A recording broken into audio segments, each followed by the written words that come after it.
Hello, what's up, Justice Warriors? How are my people? I just put the live up, so there was like not even a minute's notice. So I'm going to give folks a minute to find it. In the meantime, I will go over my regular crapolas. Make sure you're still subscribed. If you are subscribed, and if you're not, please consider doing so. It's a great way to support a channel, and it's free, no commitment. And share a video of mine with somebody that you think might like my channel. Turn on your notification bell to ring if you want to be notified when I make my surprise lives. I'm very unpredictable lately, and I apologize for that. I do like to be predictable. I also apologize for the wax on my braces. I just can't live without it. So hopefully it doesn't make me sound like a cartoon character whistling with my speech and such. But let's see, everything I say is simply my opinion. Annabise, what's up, honeypot? Honeypot, that's a good one, huh? How are you, honey? Everything I say is simply my opinion for the sake of hoping to start a conversation, open up a discussion, learn something, be educational. All of my videos are made for the tube of you. And it's an infotainment platform. So we are all here to learn and enrich ourselves and just be ourselves. That's the most important thing. Just being yourself. It sounds so simple, but yet sometimes it's the furthest thing from it, right? That is a good one, darling. Oh, honeypot. Yeah. Man, I saw a really good one. I should have sent it to you. It was like a honeypot short. Let me see if I can find it real quick in my history. And how have you been? It's only been, 48 hours since my last live?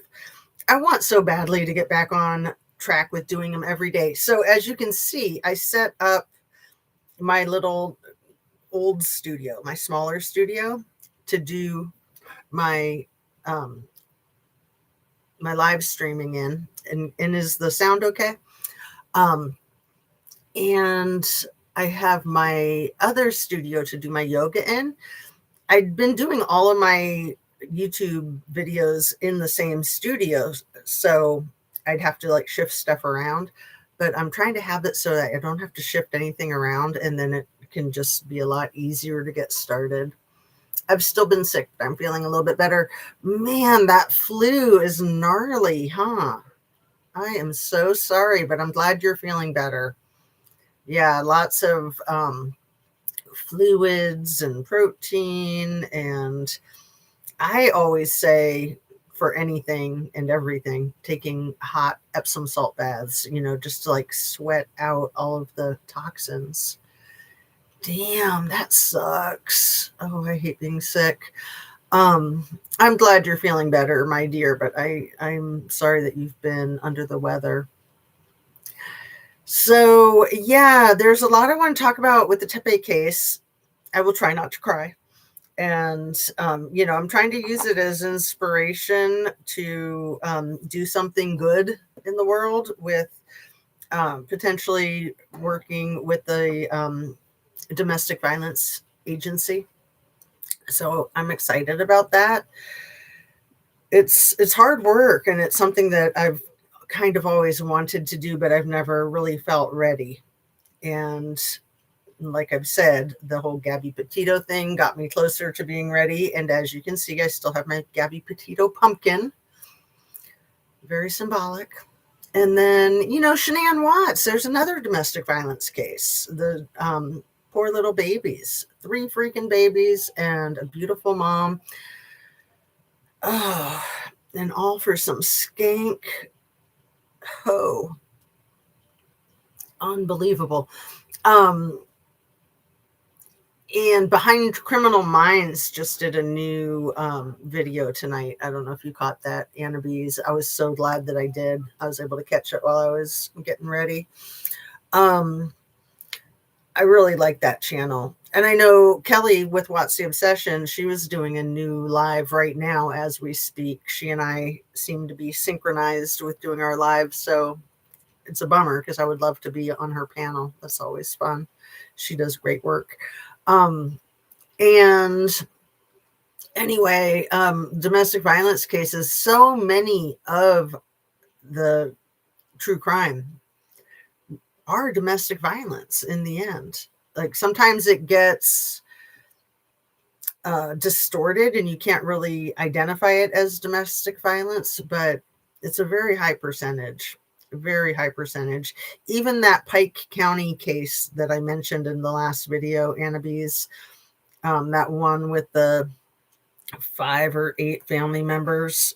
I think I said Polk County. I hadn't spoken about it in so long. Let's see. Pike County, Southern Ohio.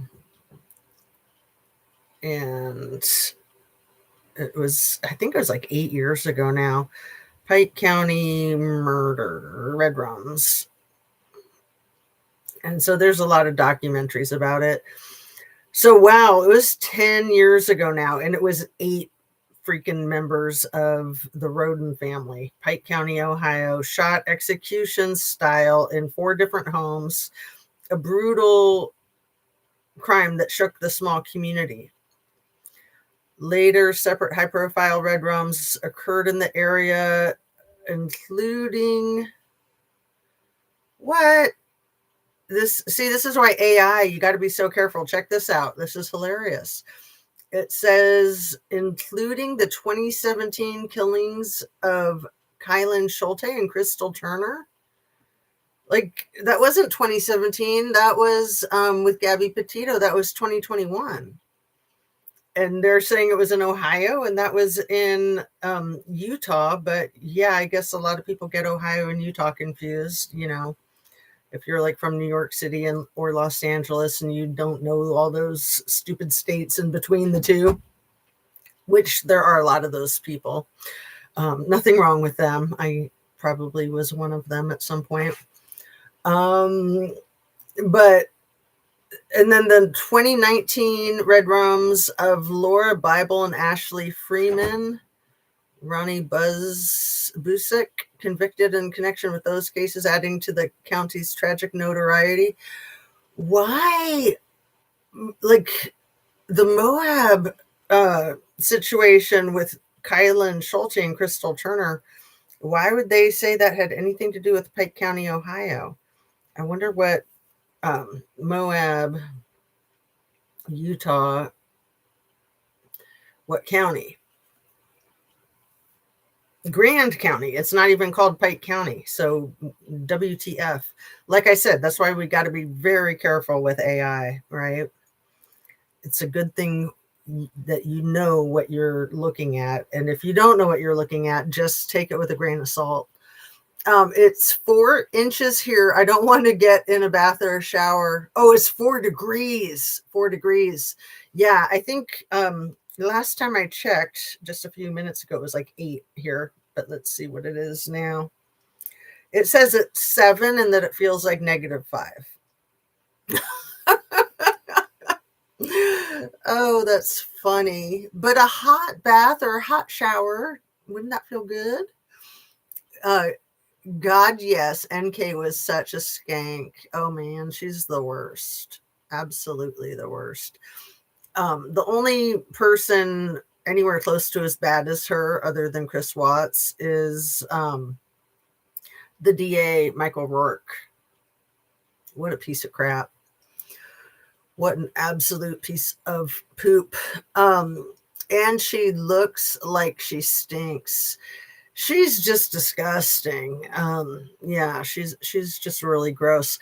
I really like that Behind Criminal Minds content creator because he does such a good job of breaking down all of her stupid bullshit lies.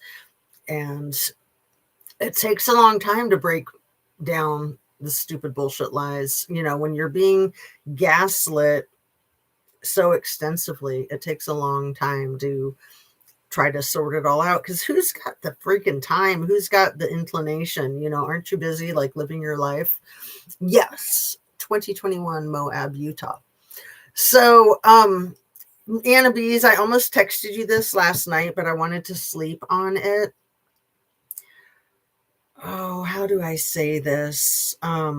This is about the Tepe double homicide. That wedding video is almost like a roadmap of how to get to where they live. Like it actually like is a road. It's just like a roadmap of how to get to where they live. I had that epiphany yesterday, and then I went ahead and watched it again, even though I've watched it, you know, handfuls of times. And it even shows the address of the house when they're standing on the front stoop right by the 1411.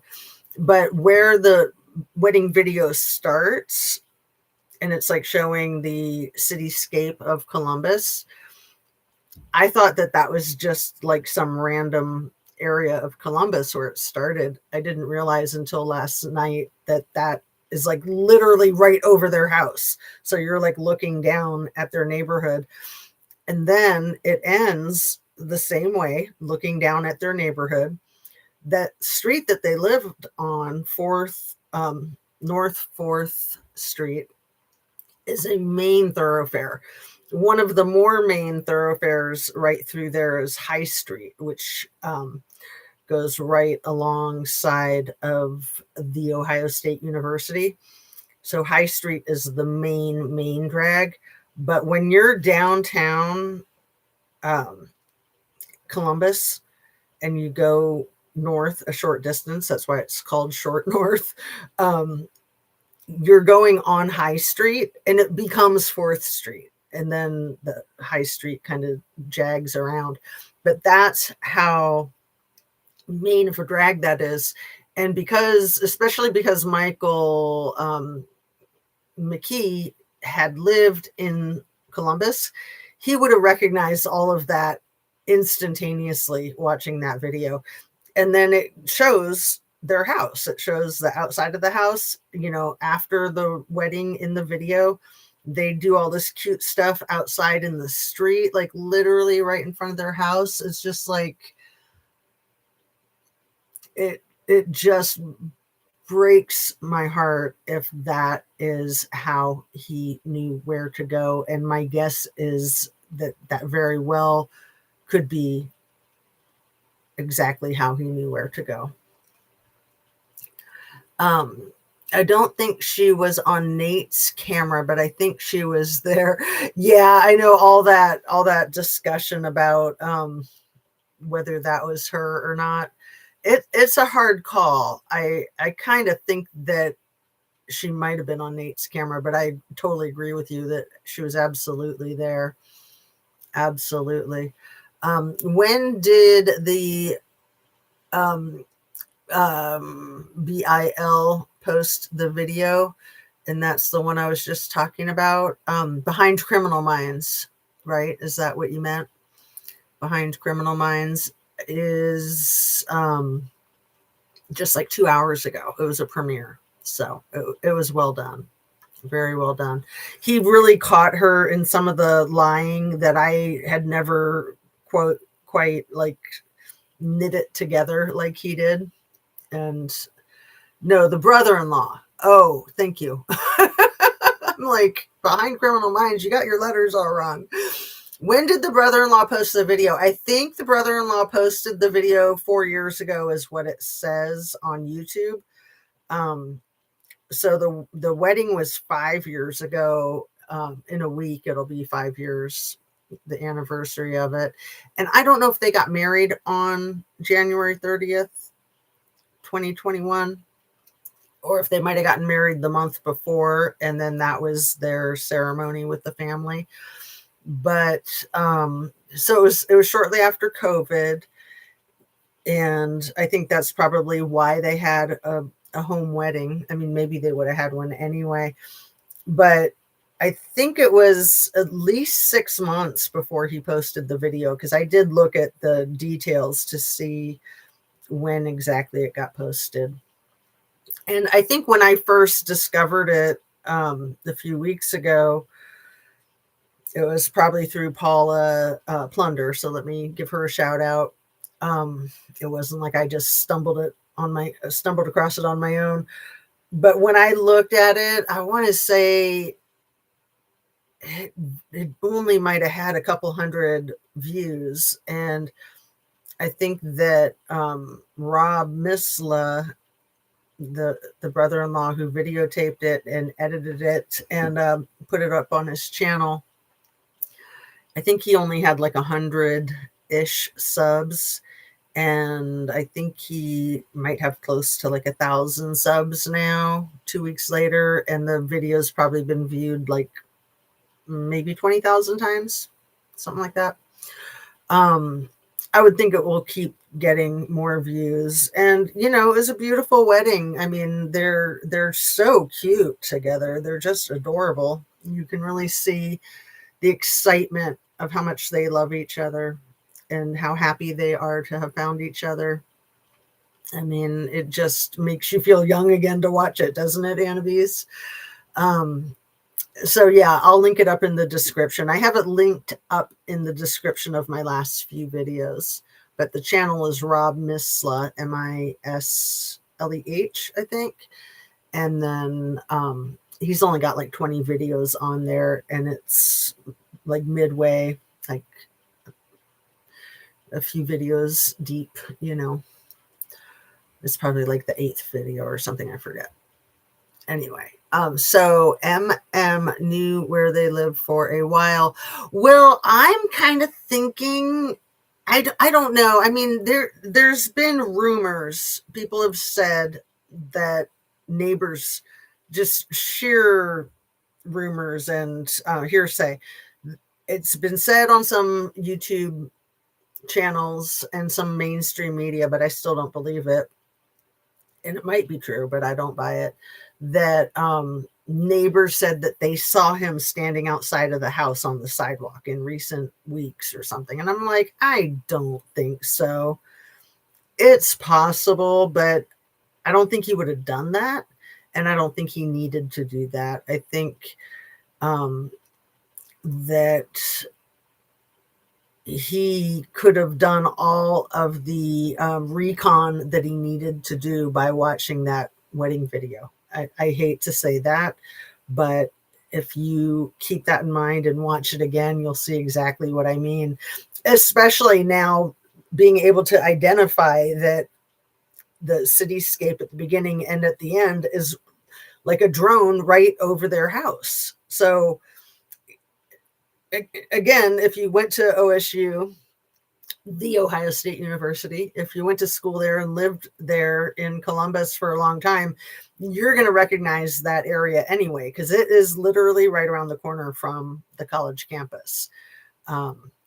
It's like, I don't know, a couple blocks up and a couple blocks over, basically. It's really close. It's less than half a mile from the campus. And you know, that's probably why they wanted to live in a really nice house right there. You know, I know people who've gone to OSU and they call the area of, you know, all of the housing around the school, they call it the ghetto, basically. Like it's the OSU ghetto. But there are some nice houses and there are some extremely nice houses, and that's one of the extremely nice houses. There's also some really nice apartments, but you know, the whole area has been what's that word again? Revived, renovated, revamped. There's that certain word for it when you like update a neighborhood. Let me see, because I hate it when my brain doesn't work. And it's one word that I always have trouble with. Redoing a neighborhood is called gentrification. Da, da, da, da. So yeah, I always think it begins with an R, like, you know, like remodeling or something, but no, it's been very gentrified. The entire campus, everything around there has gotten pretty fancy. Like on High Street, that used to just be a dive, and now it's like all fancy pants. I used to hang out there a lot. There was a store called Trade Winds that was right on High Street, right across from the university, that they sold the jewelry that my mom and I made, and we would do trade with them, and we would trade like hundreds, if not thousands of dollars worth of jewelry for their merchandise. So that was really fun, just like going into the store and like picking out everything you liked, and lots of cool stuff. Do you remember wrapping paper and Christmas cards? I think it was called Paper Moon was the name of the company. But like they had a lot of Laurel Birch stuff, if you remember Laurel Birch stuff from the 80s. And really cool jewelry made by yours truly. But they had clothes, they had tapestries, they had perfume. It was just like a super hip gift store. It was like the go-to for everybody at the university, and we got to like shop until we dropped there. So I hung out at Trade Winds a lot. We did that every year, at least once, like prior to Christmas, but sometimes twice, like early in the summer and then later in the fall. It was a blast. And I had a boyfriend that went to OSU briefly. I've had a lot of friends go to OSU, of course, not to mention the good old grandparents. And then, like the high schools, when my high school did well in sports and would go to like state finals, they were always at OSU. Jesse Owens, I think, went to OSU because that's like the name of the stadium where they do the state track competitions. That I did not make it to the state track competitions, but I thought I was going to. I was so full of myself. I did not even get close. I think I made it to like regionals, but maybe not even regionals, because regionals was right before state. Anyway, enough about all that. Let's get into more about the case. So I'm just devastated for Rob. I would think he's going to feel really bad if it turns out, if this goes to trial, which it probably will. There was an arraignment today. Of course, he pled not guilty. He got the fanciest, most expensive lawyer imaginable. She represented a guy who unalived a couple of cops in Westerville, which actually is where Monique grew up. Westerville. It's a nice little suburb, kind of north of the Ohio State University. It's like the north part of Columbus. And I think that was like 5 years ago ish, that a guy that it was a domestic violence call, and 2 police officers lost their lives. It was devastating. There was another domestic violence call outside of outside of Columbus, a few years before that, where a douchebag went to his object of his affections workplace, and she worked in a nursing home, and he opened fire in there, and I forget how many people he unalived in the nursing home. I think her and maybe a couple of others, and then the sheriff, he got it too, and then I think the guy offed himself, so I think it was 4 total. That was terrible. That was like 2018. Anyway, the attorney that Michael McKee has retained represented that guy, but he was charged with both of their murders. And then she also represented, I want to say, a doctor that she was able to defend and got off scot-free.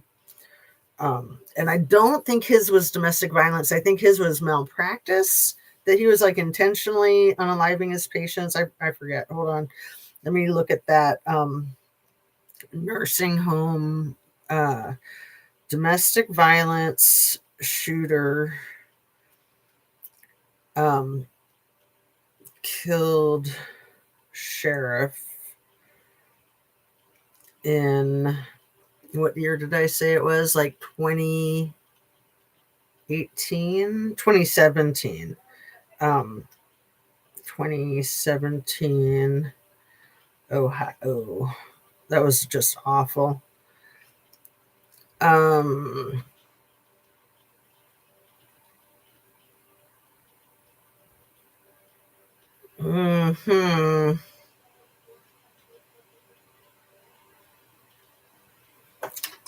No, it's not. It's not pulling that up.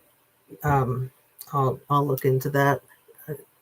It was east of Columbus, but not as far as Zanesville, which Zanesville is where Michael McKee is from. I want to say it's like Licking County. Is that right?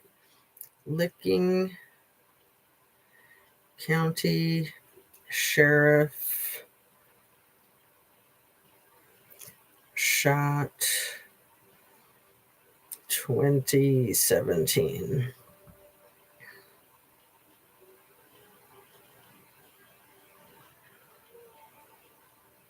Kirkersville. Yeah, that's what it was. Kirkersville.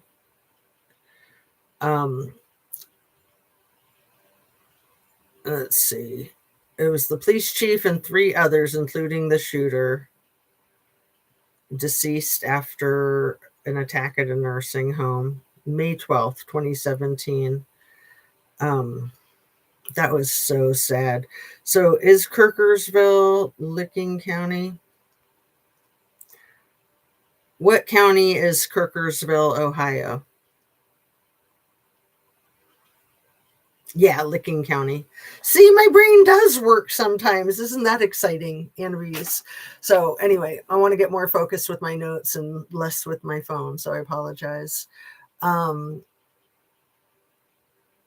So it's still unbelievable that he was that obsessed. Well, see, that's what I'm wondering, is if he was just seething basically the whole time. And then he basically got a break in the case because he just didn't know where to find her, maybe. And I know there's been speculation about the court case popping up, but I don't know. It'll be interesting if we find out if it goes to trial, which I would think that it will go to trial, because why would you hire the most expensive attorney and then not take it all the way? Because I think it's so obvious, in my opinion, that he did it. Of course, it's all alleged until proven in a court of law. But if you have a fancy attorney, they can get you off on a freaking technicality, right? Like, if the glove don't fit, you must acquit, or evidence schmevidence. Those were like the 2 lines I remember from the O.J. Simpson case. The dream team. Evidence schmevidence. If the glove don't fit, you must acquit.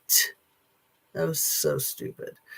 So yeah, I mean, I think it's very believable that he was that obsessed, but then, my father was obsessed like that. I mean, he was still writing my sister and I letters up until the time that he passed away finally, which was, right around the Lahaina fires. So just a couple of years ago.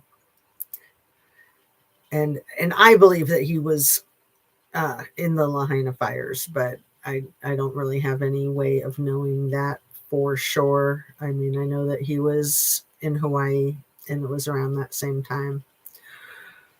But there was no contact, of course. I mean, we tried to have no contact, but he still wrote us these obsessive letters. I mean, anywhere from 20 to 70 pages, Annabese. So, to me, it's kind of normal to see somebody be obsessed for a lifetime.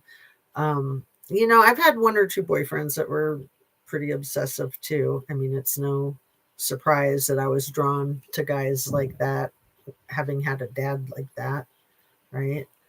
Gentrified. That's so cool. That is very sad about the nursing home. Oh, it pissed me off so bad, especially because the sheriff was like, really wet behind the ears. He was really green. He was very new at it.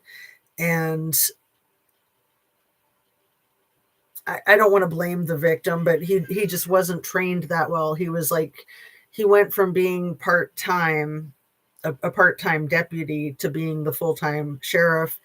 And I want to say he was like 37 and he had 4 kids. And it was just horrible that he should have had the skill set to not only protect himself, but to have protected the people too. And if I'm remembering right, it was like the guy was hiding in the bushes and he got out of his car, but I think he knew that he was in the bushes. So it was just like, damn, like, and he arrived by himself. He was the first responder, the first responder. It was just so tragic. It was so ridiculously horrific. You know, police are trained to contain situations like that and to not put themselves in harm's way. You know, I mean, like my husband, if there was a school shooter, he'd go storming into the school and he would be very confident that he would be able to take the guy out. I mean, assuming it's a guy, because he keeps up with his training. So he'd be more scared not to go in than he would be to go in. Yeah. I see above that I wrote something was cool. Oh, probably you selling your jewelry. Oh, you're so cute, NBs. You're like me. It's like, wait, what was that? That was 10 minutes ago. I have no idea what you're talking about. Yeah, that Tradewinds store was really cool. There was another, and it's not there anymore, sadly. It was there for a very long time. It was, like I said, it was like everybody's favorite store. There was another favorite store in Columbus called Byzantium. And let me tell you about that real quick, because it is very interesting, even though it's kind of a tangent. Byzantium was a lot like Tradewinds. Super cool owner. And she passed away in a plane crash on a buying trip to California. That was horribly tragic. And that really cool store closed immediately because it was her baby. Like, and it hadn't been there that long, maybe like 7 years.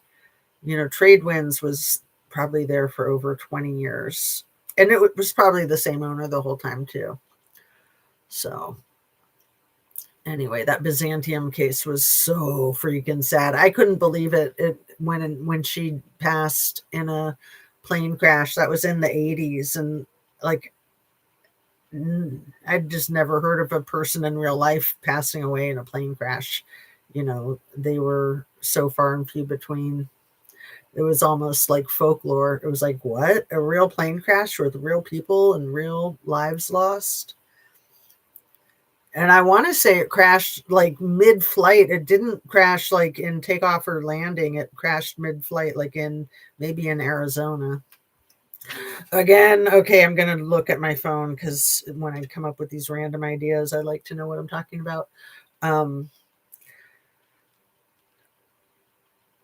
Plane crash from California to Columbus, Ohio in the 80s.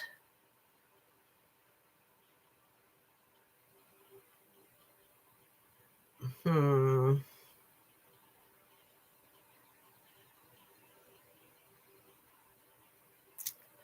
don't know if I'm going. Oh, is this it?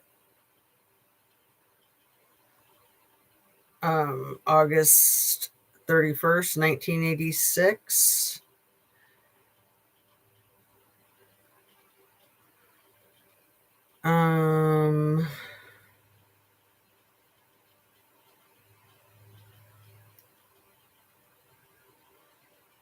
Well, I know a better way to try to find it.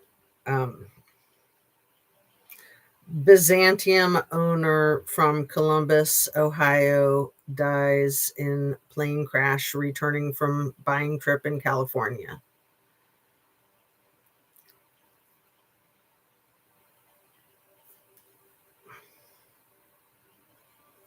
Okay. Again, I'll have to look into it later because it's not pulling it right up. I thought that would do it, but yeah, that's from before things were getting recorded online, right?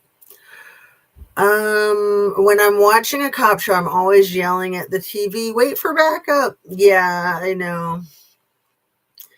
And so often they do travel in pairs. So, well, like that situation in Westerville, they were traveling in pairs when two of them got shot. And I want to say that there was a third one there that it was more than two that were there. Two Westerville police killed in domestic violence. I'm trying to remember what year. 5 years. February 10th, 2018. Ugh. 5 years. No, but that was in 2023 that it was 5 years. So yeah, it was like 8 years ago almost. So we're coming up on the anniversary.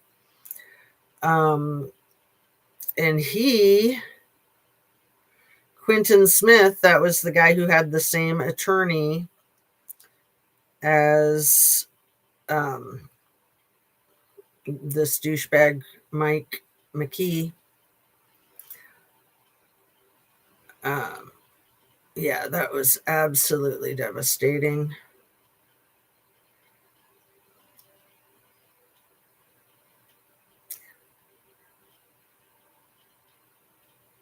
I'm just trying to remember how many other officers were there. I want to say there were at least 3 officers when it happened. Let's see what Wikipedia says. Eric Joering, and Anthony Tony Morelli were police officers who were red-rummed on February 10th, 2018 in Westerville, Ohio, after responding to a DV incident. And see, interesting too, because Monique was living with her parents in Westerville at that time. That was a year after she got her divorce. I don't know how long she lived with them, but she lived with them when she divorced him. So that probably really scared her, because a lot of people don't realize how volatile domestic violence is. It's sort of like, it's almost invisible. Like, people don't want to identify it. They don't want to talk about it. They don't want to admit it. Like the freaking president, when he's like, oh, a man gets into a little tiff with his wife and tosses her around and they want to call it a crime. It's just like, you MF. Yeah, it is a crime. So 39 years old, Joe Ring, if I'm saying his name right, 39, and Morelli, 54, were shot and unalived by Quentin Smith, who had punched and choked his wife, leading to her making a 911 hang-up call. When the officers arrived, Smith shot Joe Ring 3 times in both of his arms and his head. Morelli was shot once in the chest, with the bullet going through his heart and lungs. Unbelievable. Joe Ring, who had been a police officer for 16 years in Westerville, died at the scene, while Morelli, who had been a police officer for 30 years, died later in the hospital. Smith, who was 30 at the time, who was prohibited from having a weapon, a firearm, was shot 5 times but survived. What a son of a bitch. Smith had an extensive criminal history involving burglary, intimidation, aggravated menacing, domestic violence, and felonious assault. He was tried in October 2019 and convicted for the Red Rums on November 1st, 2019. For perhaps the first time in Ohio, family members of the victims gave victim impact statements to the jury during the sentencing phase of a capital case. The jury recommended that Smith be sentenced to life in prison, although some members of the jury reported that their fellow jurors refused to consider the death penalty. I'm an advocate of the death penalty in some cases, like that would be one, and the Tepe case would be one for sure. The Red Rums garnered a significant response with both Governor John Kasich and DJT commenting on them. Both victims had been remembered in several ways, including by having part of a highway named after them and by having their cruiser doors displayed in Washington, D.C. as part of the National Law Enforcement Officers Memorial for National Police Week. So should we talk about the police officer from January 6th that was at the Jack Smith testimony yesterday, who was getting heckled by this guy and he kept telling him to F off? That was good. Have you been hearing about that, Annabise?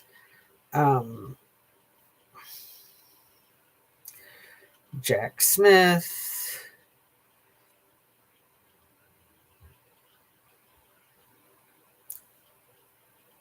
And that was just like all the hype yesterday with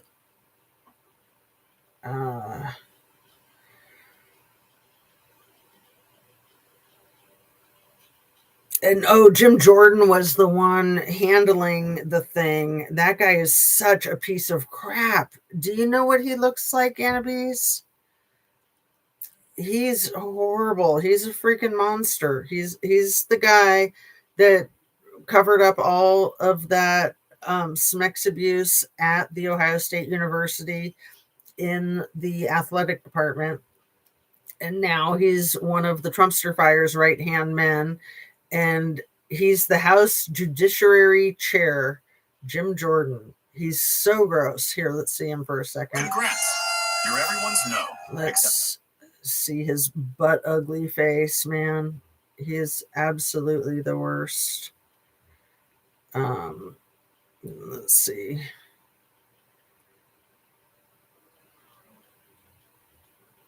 Oh, he's so ugly. There he is.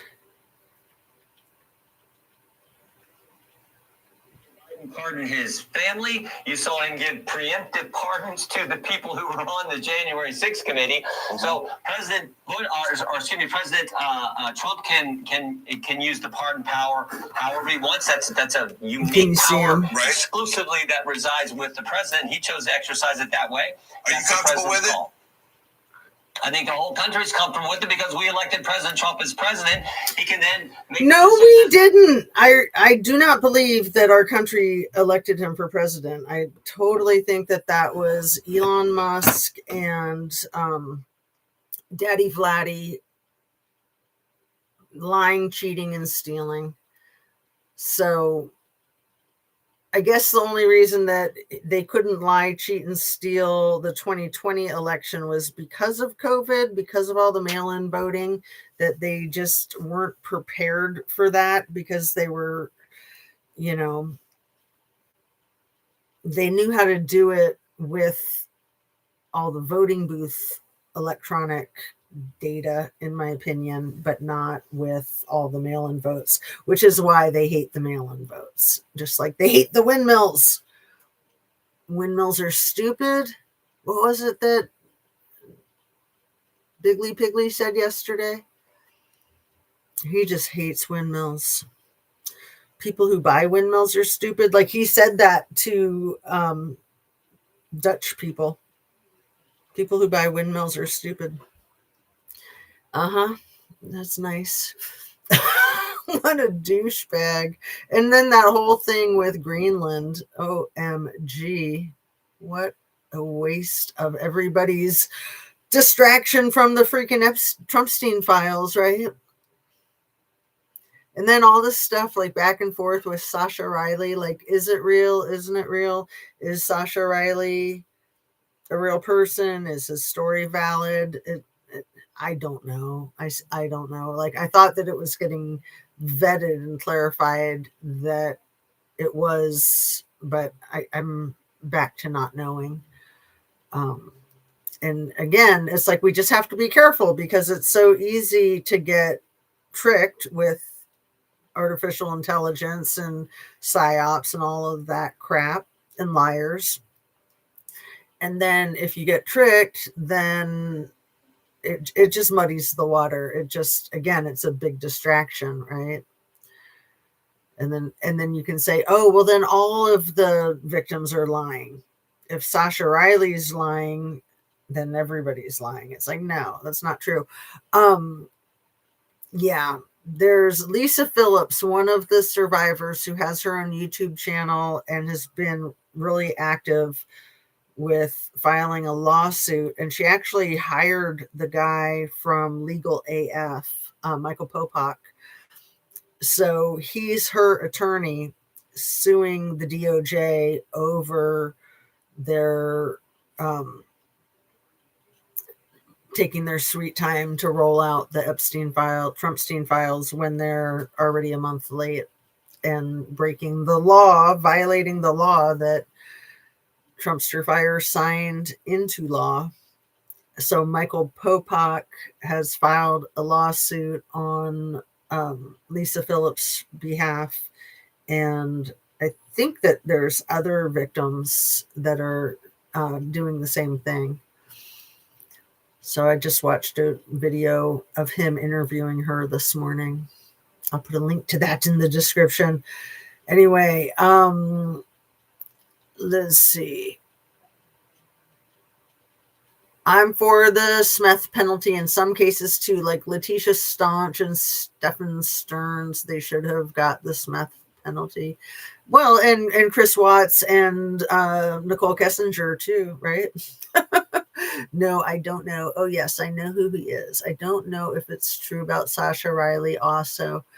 And it's like, it's terrible when there's psyops and liars and tricksters trying to muddy the water. But in a sense, it's almost immaterial because we know the stuff that he's talking about did happen. I mean, other victims have spoken out too, and other victims have been silenced too, temporarily or permanently, right? So I don't think that Biggly Piggly is ever going to touch healthcare. I just thought of this yesterday too. I don't think he's ever going to try to, do his concept of a plan to replace Obamacare because he's too afraid to touch it, because all of his friends who are getting rich off of the way that things are right now with our healthcare system, and he's probably getting rich off of it too. So they don't want to rock that boat. So that's what I think. I don't think he's ever going to change anything. I mean, for 10 years, he's been saying, I'll have it ready to show you in 2 weeks. It's just like, are you kidding me? Oh, we got to give it a couple of weeks. Well, we'll just wait and see. What was that address that he gave in Switzerland the day before yesterday? I think he said we'll just have to wait and see, like 70 times or something like that in a day in one event. Just gonna have to wait and see. Let me see if my phone knows where did I set it.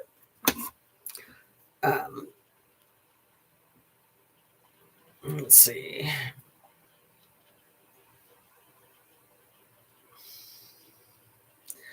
How many times did Trump say we'll just have to wait and see at the summit in Switzerland the day before yesterday? Or was that yesterday? I can't even keep up. Davos. A notable number of times. So yeah, it was yesterday and the day before. How many? I want to know how many times. They don't want to add it up. I think it was like 70 times. Let me see. How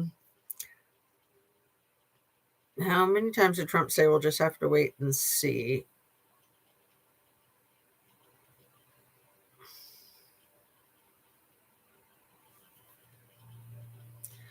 How many times did Trump say we'll have to wait and see in Davos, Switzerland?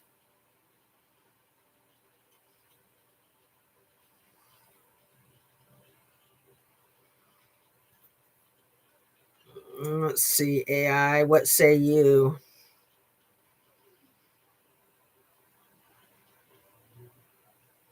Oh, he said you'll find out more than he said wait and see. You'll find out. Wait and see. Wait and see. Well, I'm sure some people counted, right? Anyway, what say you, Miss Annabese? I've heard that everyone's health premiums have gone up. I don't get a paper paycheck, so I don't know if mine did. I don't know if ours did either with my husband's employment. I do not know. So Usha's pregnant, right? She just announced that she's having a baby. I think her and her hubby are trying to patch things up and give him a makeover for the American public to like him or something. I don't think it's going to work. But Stephen Miller's wife, Katie Miller, also announced a pregnancy recently. But she had like left Stephen for Elon, but now she's saying that she's pregnant with her husband's baby. I'm really skeptical that Usha or Katie are pregnant with their legal spouses. I wouldn't be surprised if they took $1 billion from Elon to have one of his little clones. And thank goodness Elon is going to hook us all up with robots so that we don't ever have to take care of our children, our pets, or other family members ever again for the rest of our lives. And we can just play video games. Isn't that exciting? He's so smart. He's such a great person. I mean, that's what he says. That's what he's all excited about. I want proof that it's Stephen Miller's baby. I'm really curious about Erica Kirk's alleged children. There's so much fodder about that. I haven't gotten caught up in it. Like, I'm interested, but not that interested. She's such a piece of crap. The gals at I've Had It, they just did an Erica Kirk video today. And I was really excited to see them touching that bull crap. And I really liked what they had to say. They did a really good job breaking it down, unpacking what a nightmare maniac she is, what a freaking hypocrite. So she was in a church saying the names of a couple of Democrats or something, and she was like, oh, I can't believe I'm saying their name in church. Terrible to say their names in church. It's just like, it's terrible to talk like that in a church. We're like, what the F are you talking about? Ridiculous. Who was it? Again, let me ask my damn phone because my brain doesn't work. It's terrible when AI is smarter than you, and AI is not very smart, right? Who did Erica Kirk say she couldn't believe she was saying their names in a church in the last couple of days?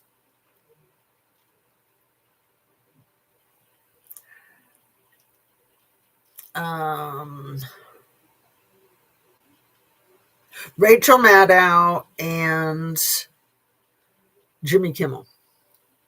What a bitch, man. I can't believe I'm saying their names in a church. Rachel Maddow and Jimmy Kimmel. OMG.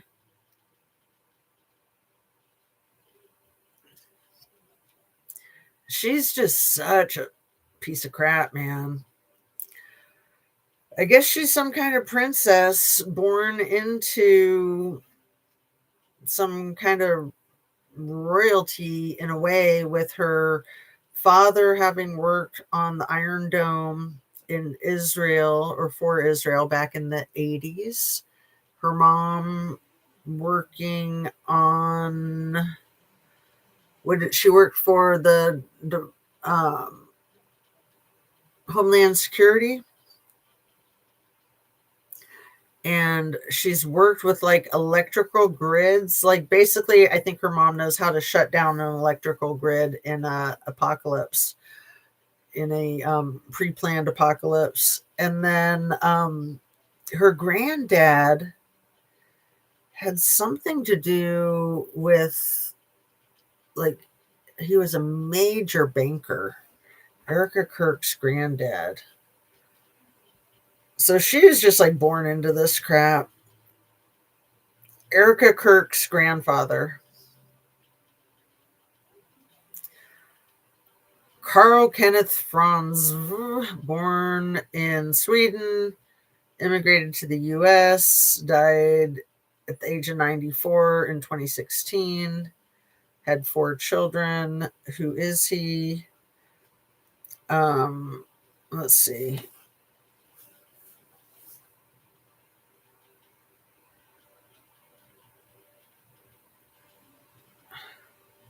He was knighted.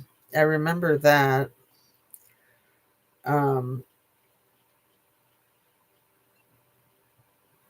You would think that he would have his own Wikipedia, but I don't know that he does.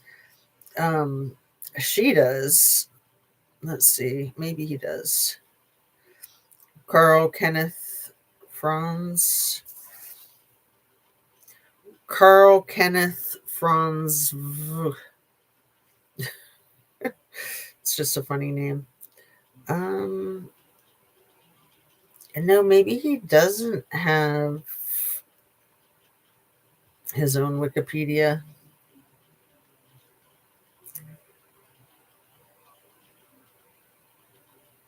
But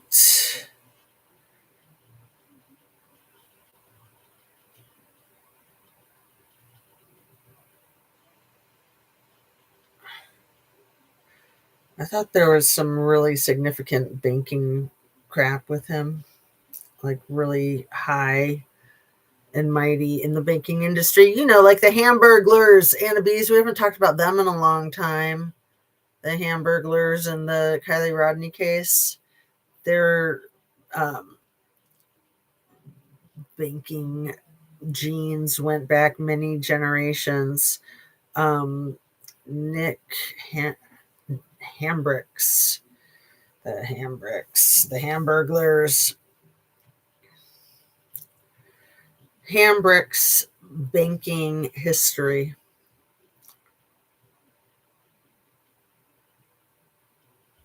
Hambrick.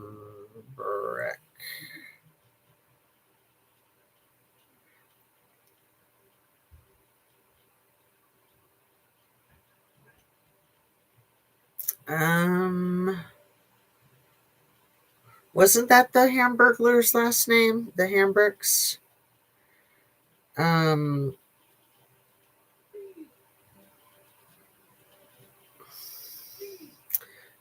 Nathan Nathan Hambrick, Kylie Rodney.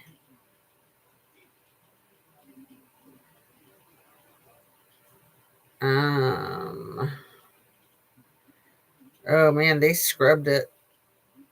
They scrubbed it. Not surprising, since they're the people that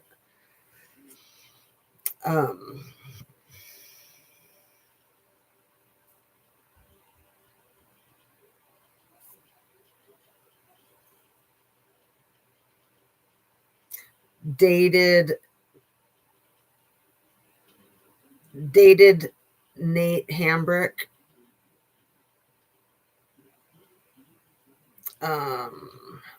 Truckee. Thank you so much for being here, Anna Bees. I know my brain is all shriveled up from not doing my videos on a regular basis. Man, they really scrubbed this stuff. Oh man. Like I said, not surprising. What was his dad's name? Like Robert Hambrick, I think.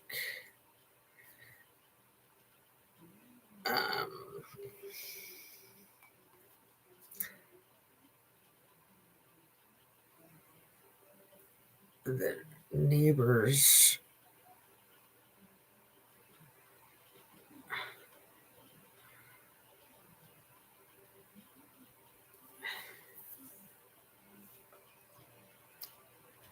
Hambrick neighbors.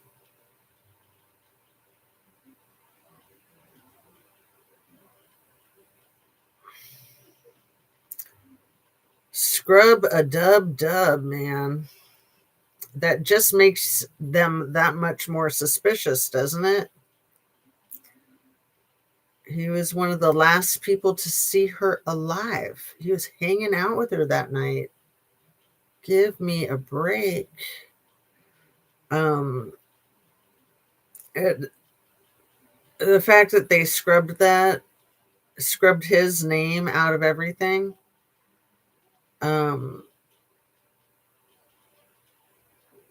Is it, maybe I'm just saying it wrong, Hembrick, but I think I spelled it right when I typed it in there. Let's see.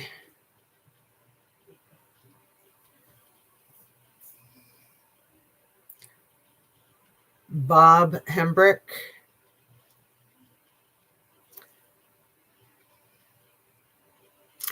Man, scrubbed, Anna Bees. So the Hamburglers were behind everything. And, you know, they're big money right up there with Zuck. This is some crazy crap, man. This is some crazy crap.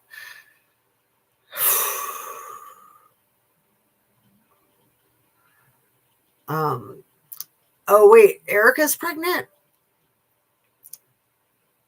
Let's see. I want proof that Stephen Miller's baby Big E wouldn't impregnate Usha, not the right skin color. You are correct about that. But even Katie Miller, like, she's not exactly a honky, you know?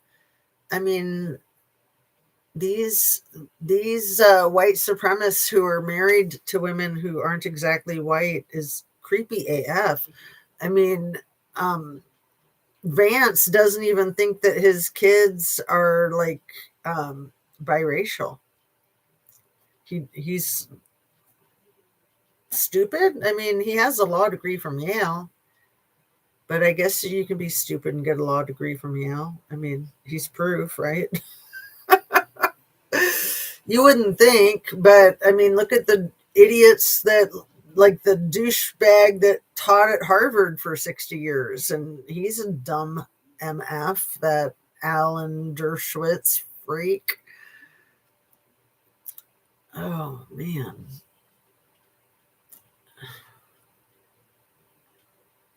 What about the Dems that voted for ISIS funding? I know, I saw that, Anna Bees, and I just couldn't even look at it. I was just like, dear God.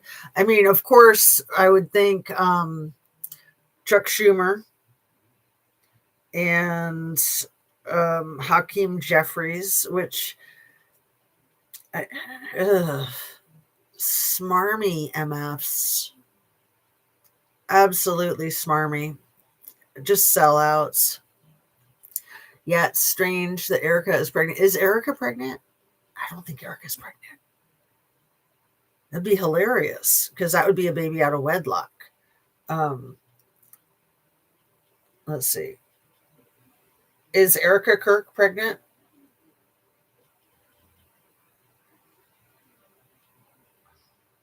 I know she wanted to be. She was praying that she was pregnant with Charlie's baby after he passed away. But no, I don't think she is. But yeah, there was a lot of talk about it.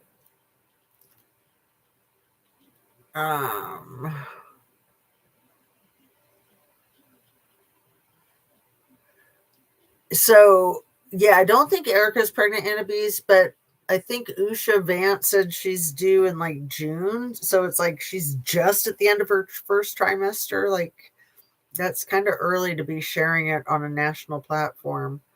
Because things can happen, you know, and you don't want to like be on a national platform with things happening. I mean, that's a tragic situation if there's complications with the baby or a miscarriage.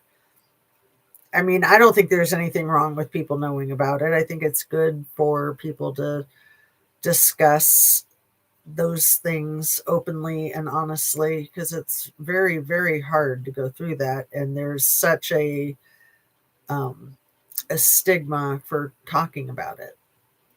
And, you know, if for people that have been pregnant, you know that the first 12 weeks are where most miscarriages will occur, which is why it's kind of old school, in my opinion, to not announce your pregnancy until you're done with your first trimester so that if you miscarry, you don't have to tell people. But I'm like, you know, if you miscarry, you should tell people because otherwise they're not going to know what's going on with you. And it's just going to make it that much worse if you're like isolated around that kind of sadness. Did they go back to the Donner Party? I don't think the Hambricks went back to the Donner Party. But I just think it's weird that you can't find them. One of my mods texted me, Hambrick. I know, but they're not coming up. Seriously. Let's see.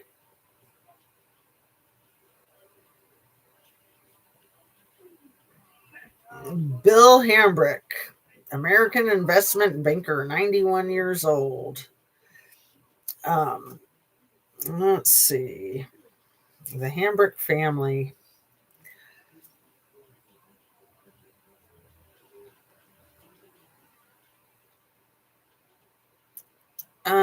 He helped persuade Google to use an internet-based auction for their initial public offering, IPO, in 2004, instead of a more traditional method using banks and other financial companies to find buyers. He is credited with popularizing this open IPO model using Dutch auctions to allow anyone, not just investing insiders, to buy stock in an IPO. Sorry if you hear my crazy teenagers screaming out there, screaming bloody murder. She just gets really hyper sometimes. I'll tell her to lower the decibels if we need to. Let's see. To buy stock in IPO, potentially raising more money for startups. Some of the companies he has helped have an IPO like this include Overstock.com, Ravenswood Winery, Andover.net, and Salon.net. He went to Princeton. He's an investment banker. He's also credited as one of the first major investment bankers to recognize the value of technology and biotech companies, helping take Apple Computer, Genentech, and Adobe Systems public in the 1980s with his earlier San Francisco-based company, Hambrick and Quist, which he founded in 1968, and which also backed the IPOs of Netscape, MP3.com, and Amazon.com. The firm was bought by Chase Manhattan in 1999. In 1997, he sponsored the foundation Boom Securities Limited. Okay, so Chase Manhattan had a lot to do with Jeffrey Epstein. I wonder how that all ties in with the Hambricks and the money, follow the money. Hambrick is a 1957 graduate of Princeton. He has been listed as one of the top political donors in the country, giving mostly to Democratic candidates, and credits Nancy Pelosi, whom he met in the 70s, with inspiring him to get involved in politics. Hambrick is on the board of trustees of the American University of Beirut, Lebanon. He was on the Motorola board of directors from 2008 to 2011, and the AOL Incorporated board of directors from December 2010 to February 2011. Interesting, huh? And let's try this again. Nate Hambrick.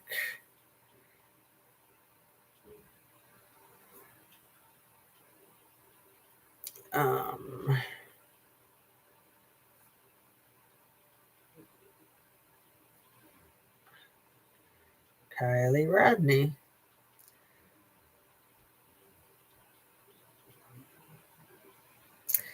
Okay, so here's Illuminated Mind. Kylie Rodney's family's private investigator reveals Kylie dated Nate Hambrick.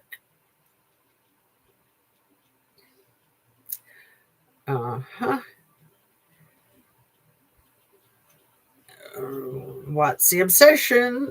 Kylie Rodney, Nate who? What is going on with this case? It's chaos.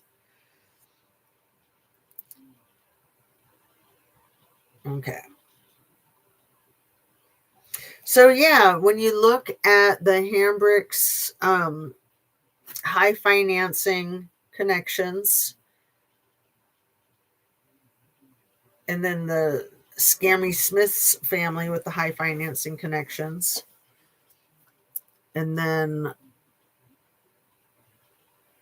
just it goes sideways so fast with like money laundering and such, and the transporting, right? Let's see. Yes, that was their last name. It doesn't surprise me either. The dad was on LinkedIn. Oh, Bob Hambrick. I think the mom and the dad, I think Nate's mom and dad got divorced, but the mom had a lot going on with cannabis growth. And then Tony,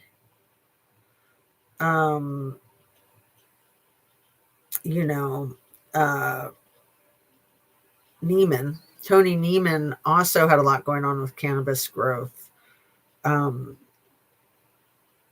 There was a lot, I did a lot of videos talking about what did they call it? The Green Triangle, kind of like the Bermuda Triangle, but in the Sierra Nevadas, a lot of people would disappear because of, it's sort of like Scarface when it comes to that kind of mass production. And even Kylie Rodney's, the woman, the woman who was a high priestess like Kylie's mom, whose son was dating Paisley Woodard and Trinity Backus.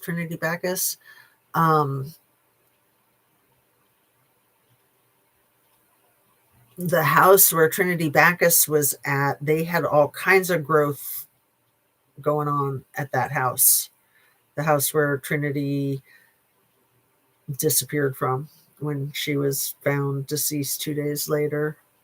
Frances and Summer Fowler. Summer Fowler was the mom who was a high priestess in maybe a CULT. Maybe that's what Lindsay was in. I don't know. It certainly seemed like it. She was some kind of high priestess of something. I don't know what that would be other than a cult. And then Frances Fowler was dating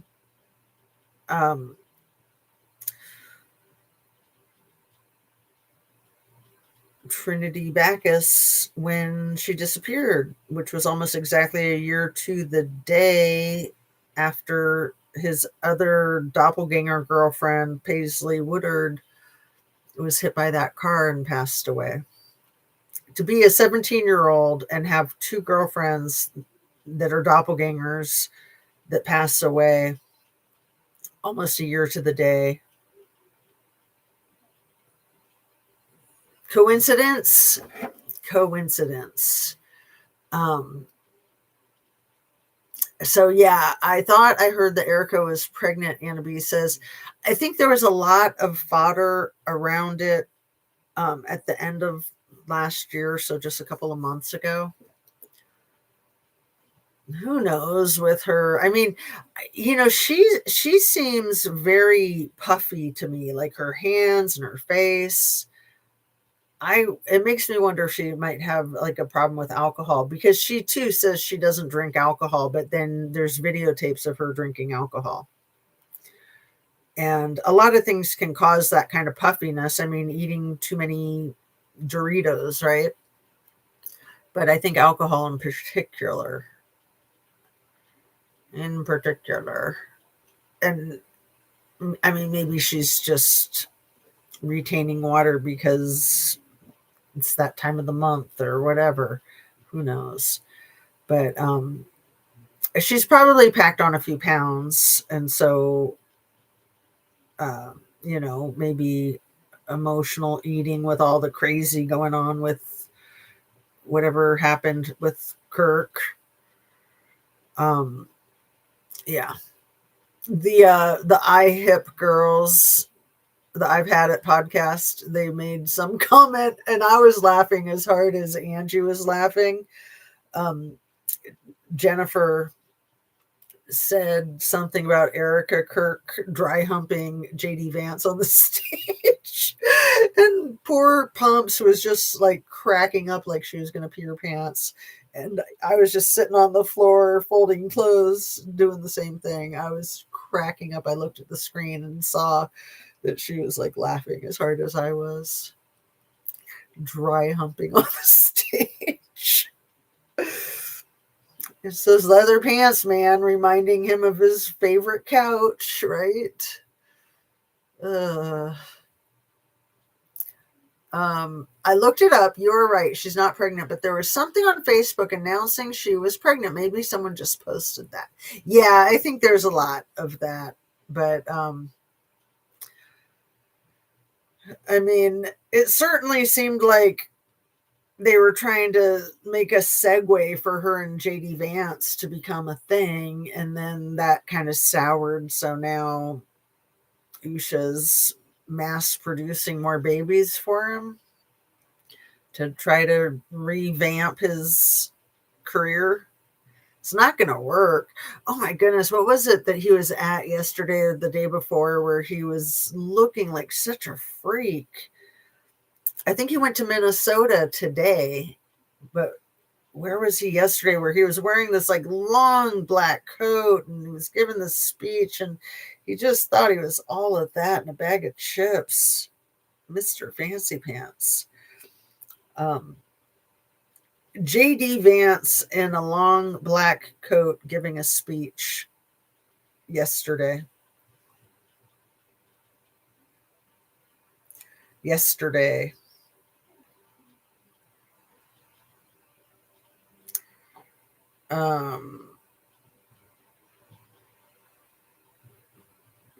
Man, he's so full of himself. He just...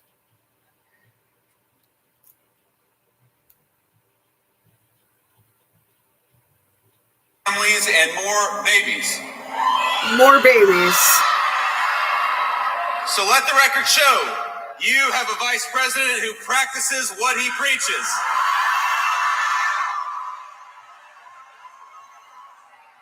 Usha and I announced this week that we're expecting our fourth.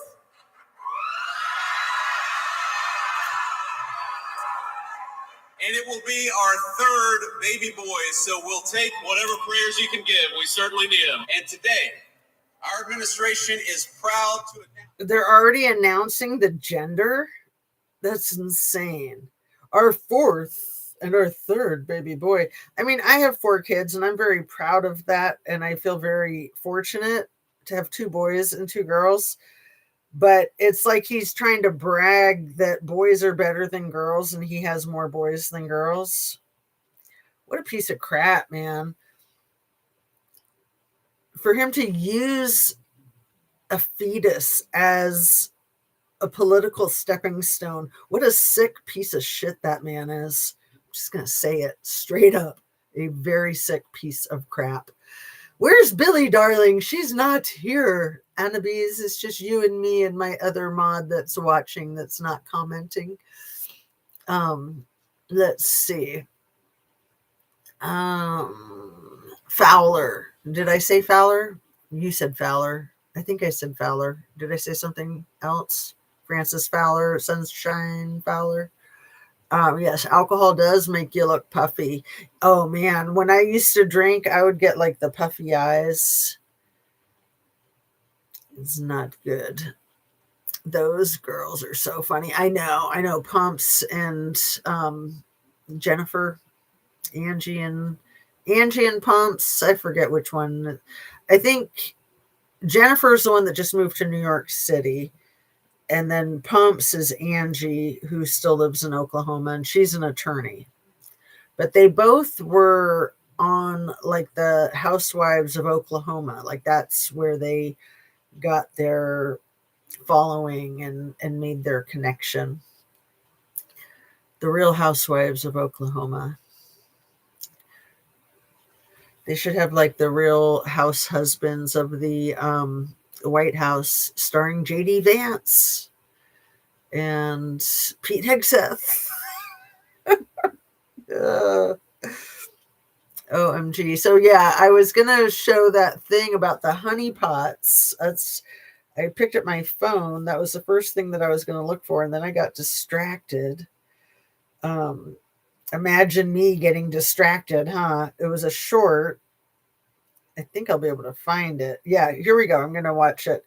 Can you spot the honey pot? Did you send me this? I think you sent me this, Annabise. I can't remember. Did you? But let's see it.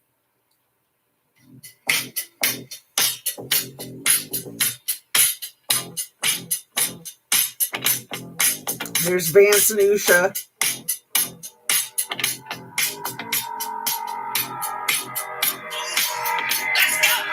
Katie and Steven.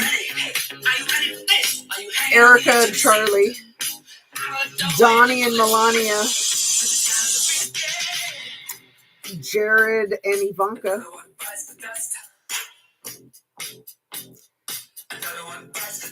And then Don Jr. and his new fiance.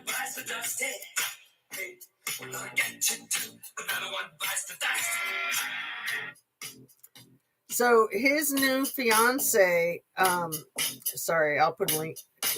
Stop. It's cute with that music. The channel is called The Founders Press. And I will put a link to that in the description because it's so cute. Who's the latest honeypot? And so it's like the latest honeypot would be Don Jr.'s new fiance, whose father worked in finances with Jeffrey Epstein. Like these people, man, you just can't make this crap up. Did you send me that, Annabise?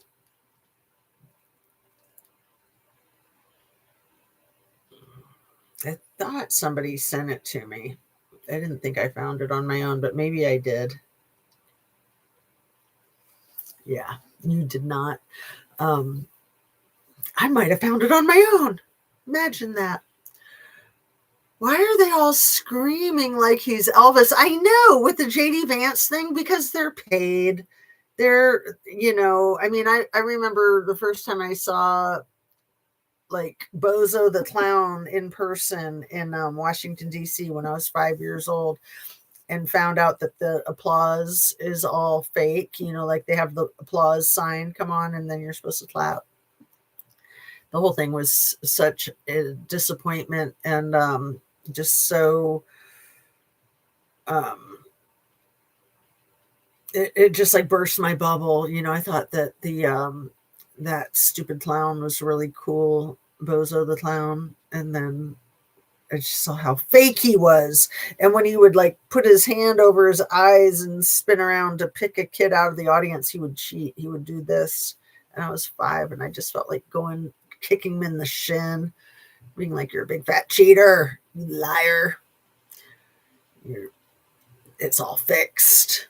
So yeah, I mean, you know how Biggly Piggly is always accusing protesters of being paid and people at Kamala's rallies being paid. It's like, dude, you're the one who pays people.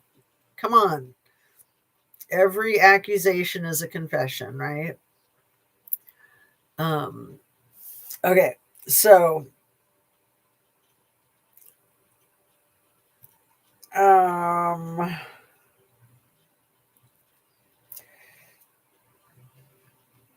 yeah. Is that is it Michael Fanone? Is that the J6 cop who has his own YouTube channel? Let's see. I told you all that one of the things I most wanted is... Sorry. I don't know why that's doing that. Michael Fanone, January 6th police officer, has his own YouTube channel.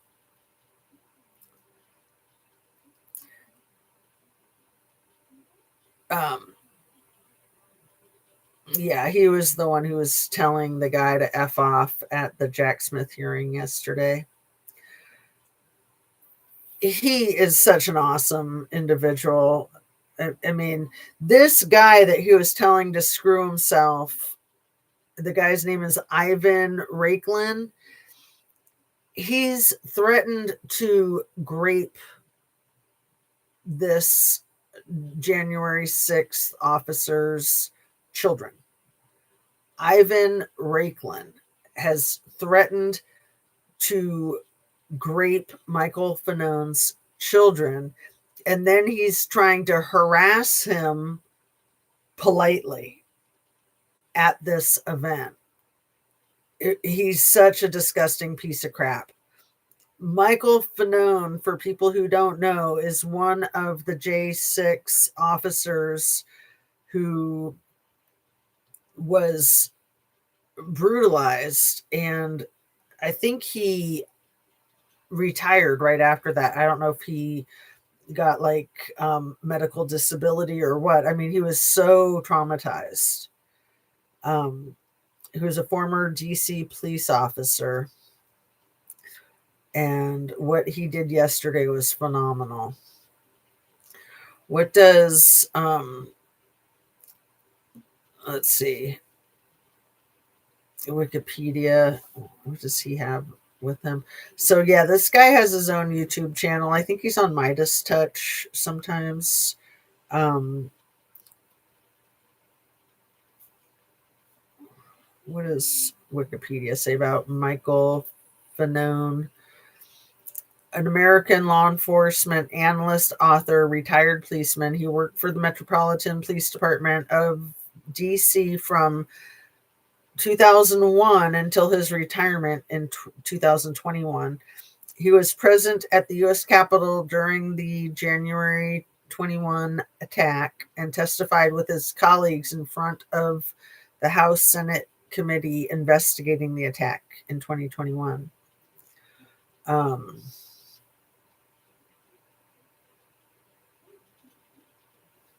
Life and education, early career.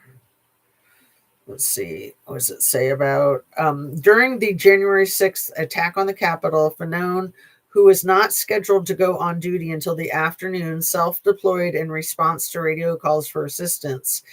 He was assaulted by rioters, dragged down the Capitol steps, beaten with pipes, stunned with a taser, sprayed with chemical irritants, and threatened with his own gun after overt verbal abuse and physical assault from many attendees.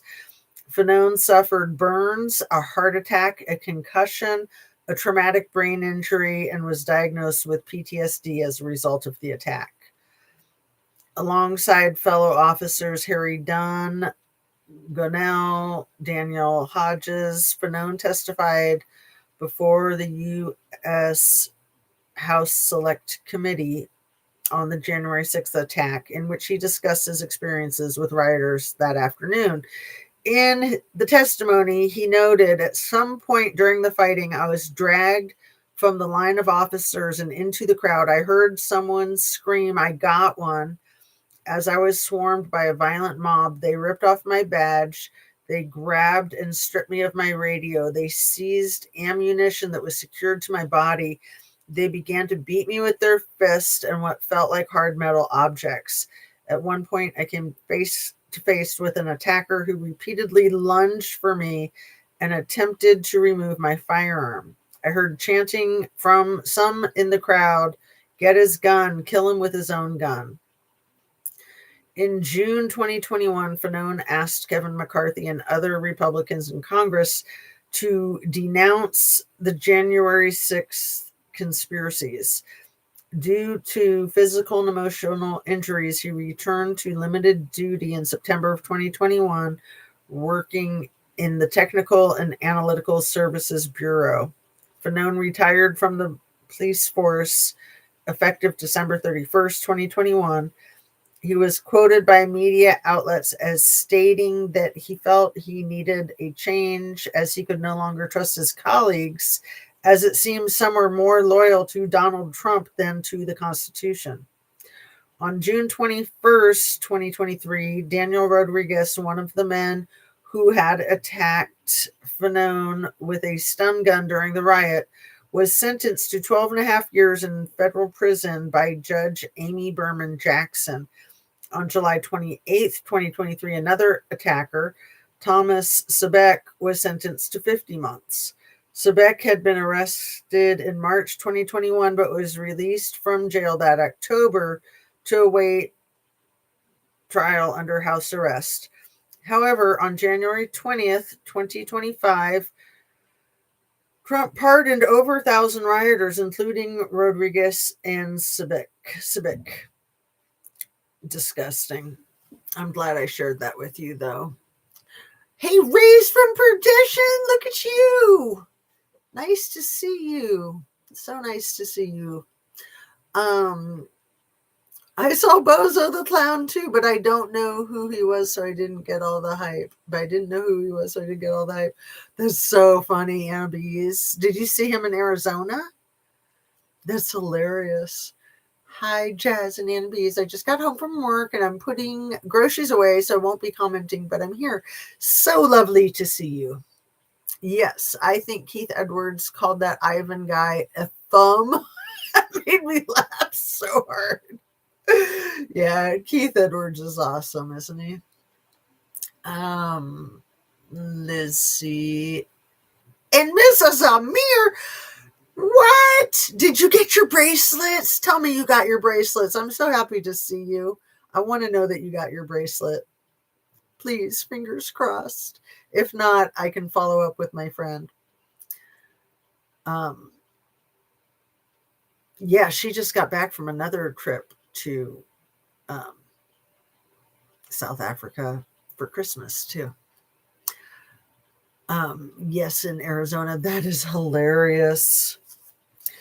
Well, my dears, I was getting ready to wrap up, and you know how I am. I don't want to wrap up when my friends are just arriving. Okay, I think I have a bunch more in this second notebook. Let me see. Oh, I finally found the Diaz connection.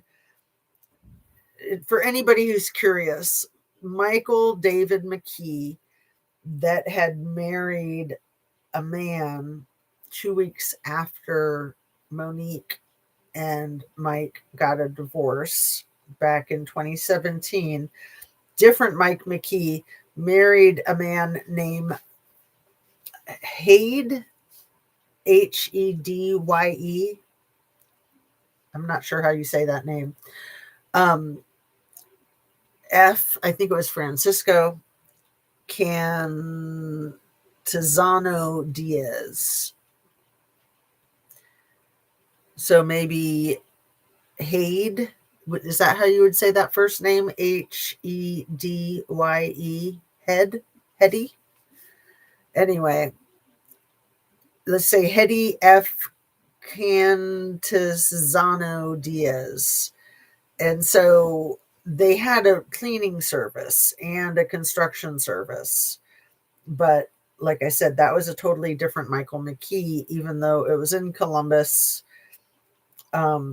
I was looking up a bunch of the court records yesterday, and Mike McKee got in a lot of traffic violations while he was with Monique.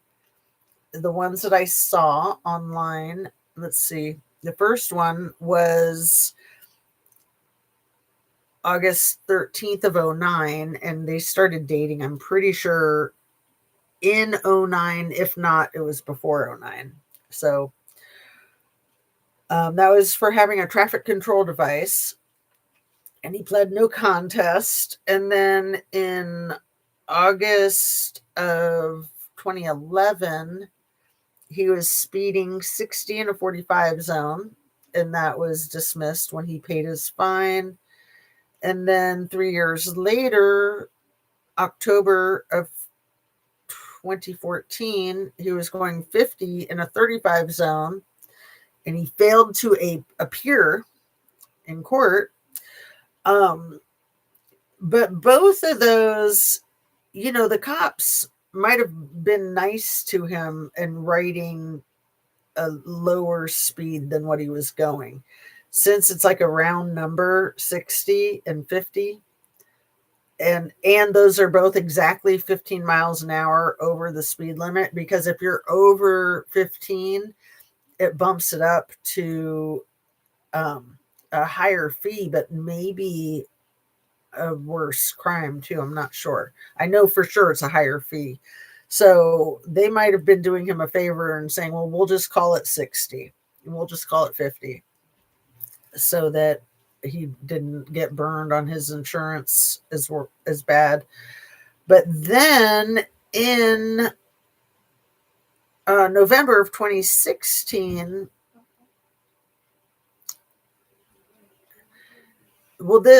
I have a question mark with this. I think that this is maybe a different Michael David McKee that was doing 74 in a 55 zone. So 19 miles an hour over the speed limit. But I think that might have been a different one. So just 3 tickets for sure while he was with Monique before the wedding, because then they got married, in 2015? And then separated in 2016, and then divorced in 2017. And yeah, that last one that was November of 2016, the one that I was saying was at 74 miles an hour in a 55 zone, that probably wasn't him, because he was living in Virginia at the time. But 3 tickets in 5 years, I'd say that's kind of a lot. I don't know, it's kind of excessive in my opinion. And then, oh, did you know this, you guys? Did you know that the effing Trumpster fire paid for the January 6th rioters' travel expenses. I did not know that until yesterday. And I can't believe that I would have forgotten to share that with you if I hadn't seen it in my freaking notes. This was on a Jim Acosta show, and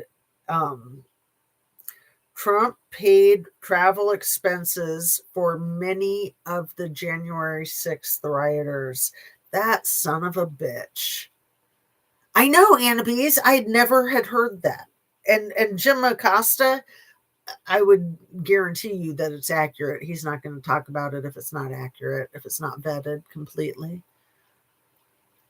What a sack of shit this man is. Paying the freaking travel expenses for the writers. I'm wondering if he paid them to be there. I bet you he paid them to be there. Unbelievable.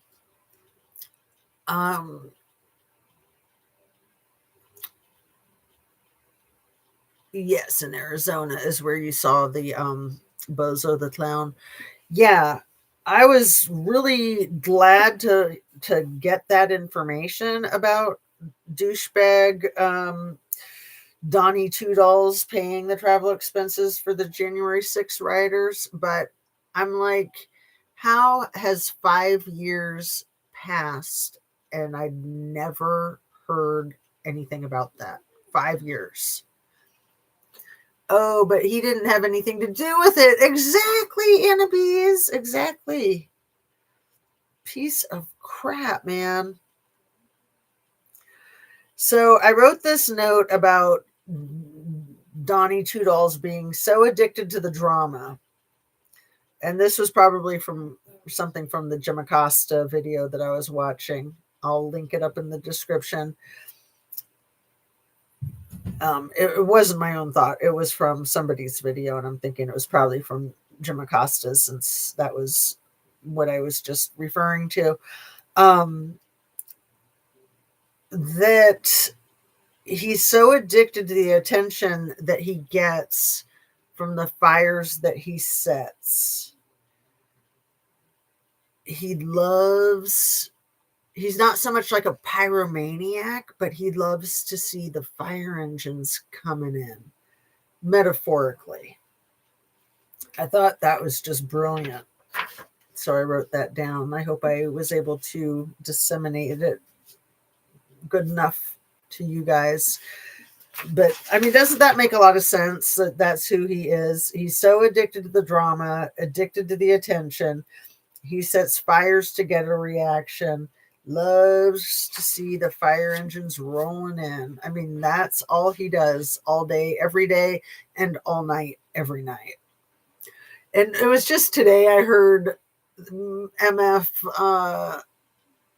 douchebag Johnson, Speaker of the House, whatever that douchebag's name is, Mike Johnson. He was saying, Trump's the hardest working man alive. He only sleeps 3 hours a night. He's amazing. It's just like, yeah, that's not something to brag about. Like, that's mental to only sleep 3 hours a night. Give me a freaking break. You're too stupid to not know that that's not something you want to share. It's like telling people that you have serious medical conditions. I mean, it's terrible when you have insomnia and you can't sleep more than 3 hours a night. It's awful.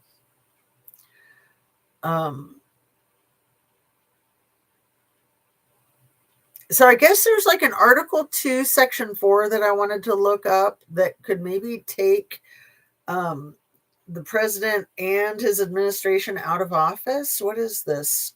Article 2, Section 4. Let's see.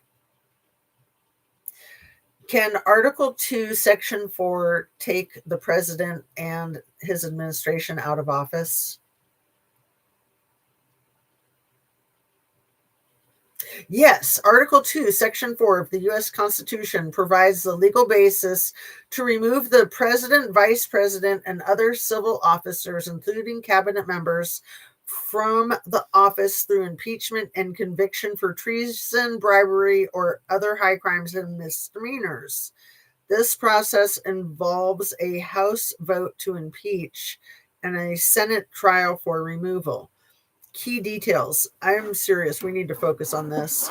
Key details on Article 2, Section 4. Targeted officials. It applies to the President, Vice President, and all civil officers of the United States. Reason for removal. Reasons for removal. Conviction of treason, bribery, or other high crimes and misdemeanors. Process. The House holds the power to impeach, accuse, and the Senate holds the power to try and convict, requiring a 2/3 vote to remove the official. Limitations. This article does not apply to members of Congress or military officers. While Article 2, Section 4 addresses the removal of officials for misconduct, the 25th Amendment, Section 4, provides a separate process for removing a president who is unable to perform their duties due to health or incapacity. Yeah, we got to be looking at that, huh, you guys? No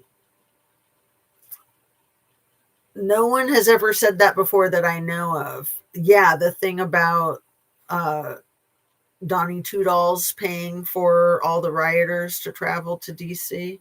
I wonder if he paid Ashley Babbitt's travel expenses. She drove from Southern California, and her husband owned a pool company, like pool supplies.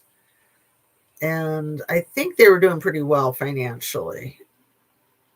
But that's nice that Biggly Piggly gave her widowed husband several $1 million, I think, this last year. Let's see.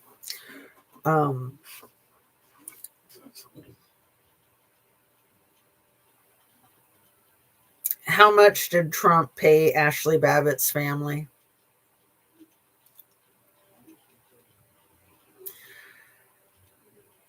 Trump administration Politico paid almost $5 million to the family in 2025. $5 million. Lovely. She was a U.S. Air Force vet. Like, she knew better. She was so freaking ramped up. You know, she punched a guy in the face right before she was shot in the neck so that she could be the first one to jump through the window. Had she not punched that guy in the face, he probably would have been doing what she did and gotten shot. She was a piece of work. She seemed like she was really short. Like, she was a small woman that she thought she could get away with this crap because she was like cute and spunky. And she had a sharp-edged object weapon in her backpack. Like, I'm pretty sure she was gonna like plant that into Mike Pence if she got to him. Like, I think that was her goal, probably to like scalp him, right?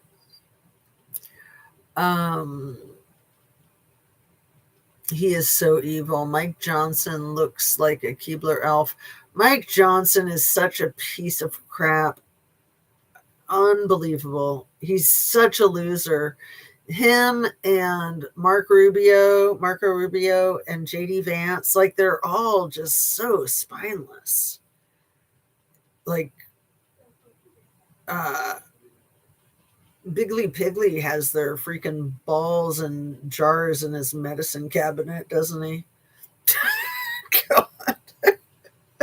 Well, it sounds like that they have done all of that. Yeah. They have done all of that. Like, why the heck are we not enacting Article 2, Section 4? And I only just heard about it today. That's my notes from today. I wonder if I heard about it in a Reese Waters video or something else, because right before that, I try to take notes and I try to like note what video I'm getting the idea from so I can give credit and disseminate that information if you're interested in hearing more about it. So I wish I wrote down where that was from, but I'm thinking that it's probably from Reese Waters. But what I had written right before that was him talking about people.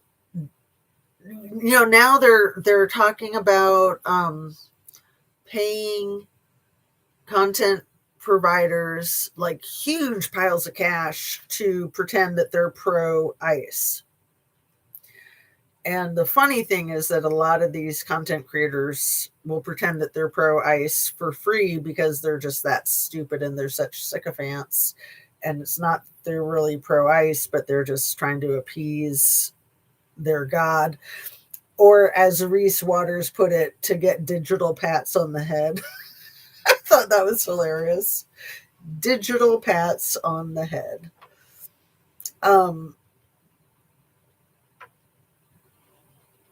Oh, the Article 2, Section 4 might have been from Lisa V. I think it might have been from Lisa V. But she did a really good video that I'll link up in the description. If you don't know who Lisa V is, you probably do. She's the one who does all the Caroline Levitt with like the weird like tennis racket crosses or whatever. Very theatrical, very funny, and very smart. But she did a really good video about content creators and how that's really where the only place where you can get news that you can trust these days, because mainstream media is all freaking sold out, huh?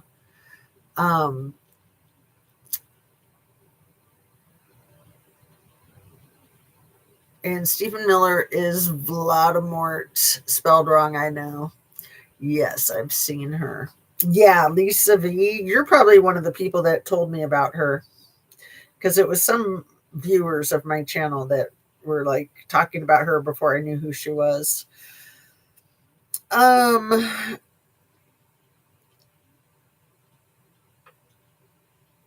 So I want to know who's next going to announce their pregnancy. I'm thinking Tiffany Trump. It's your turn. I don't know if she's had a baby yet.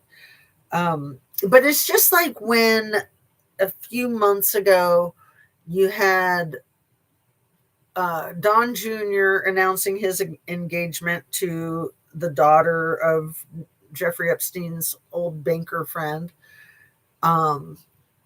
And then you had, at the same time, you had, who's that hideous nightmare woman that doesn't even look like a woman? Laura Loomer announced her engagement to somebody.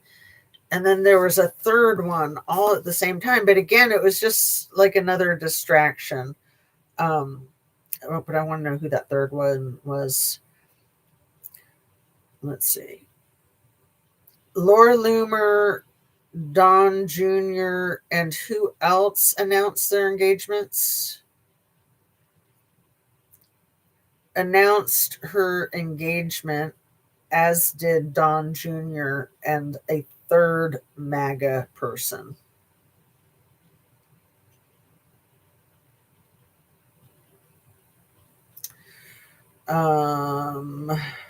It was a secret engagement. Trump accidentally lets the MAGA engagement slip. And Don Jr., who was the third one?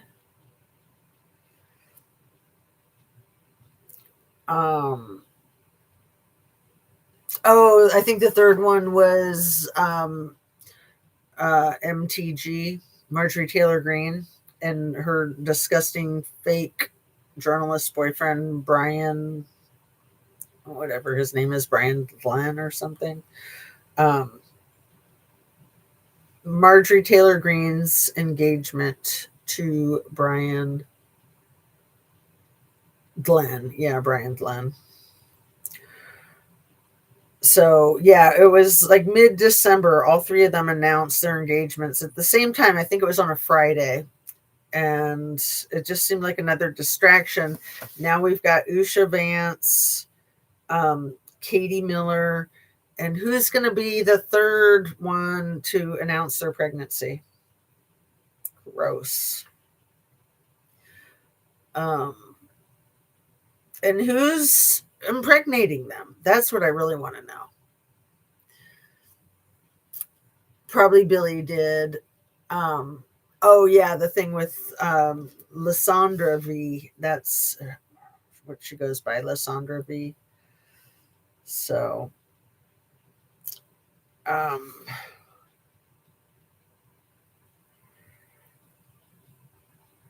but yeah, Lisa V's video about content creators.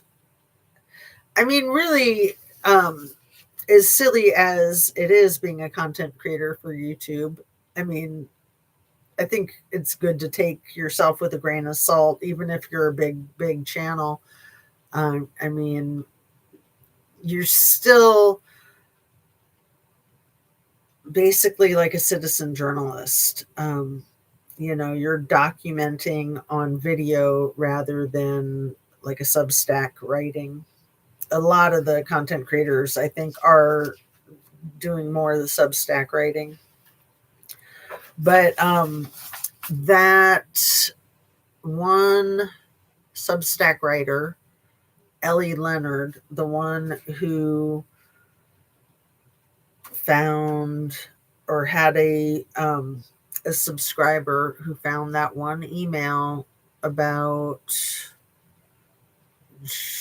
Michael Cohen having information about Trumpster Fire and Little E that he was going to try to bargain with. I think it was called like a Article 35 or something like that. And just all that explosion that's been happening around that with, especially with the content creators, Lev Parnas, Zev Shalev, Waj Ali, and a couple of others. I'm telling you, keep a close eye on those guys if you want to know what's going on with the whole Michael Cohen thing. Because Michael Cohen is in a world of pain. He's really painted himself into a corner and there's no way out. But, the man in office is a freaking mobster. And if you don't do what he says, he's going to have something happen to you that's not good. Even though nothing bad can ever happen, it can only good happen. I mean, the way he threatens people all the freaking time, and the way he's been threatening other countries, and the way, have you guys noticed, Anna Bees, have you noticed how rapey his speech is when he's talking, and he's like mimicking these phone calls or conversations that he's having with, like, for instance, Macron, and he's like, and I told him we're going to raise the tariff, and he said, no, don't do it. And I said, yeah, I'm going to do it. And he said, no, don't do it. And I said, yeah, I'm going to do it. And these conversations, it's even worse when he's mimicking the conversation with the woman on the other end of the phone, another world leader saying, no, don't do it. And I'm like, yeah, I'm going to do it. It's just like, it's like he's trying to push everybody's buttons with his whole grapey bullshit. It's just insane. And just, we're going to take Greenland. We're going to do it the easy way or the hard way. Like, why does he always sound like a cantankerous old freaking grandpa, right? Caroline is pregnant. Thank you. for reminding me, Annabise. And I really want to know whose baby she's carrying, because I am not kidding when I say that I suspect that it's Biggly Piggly's. I really do.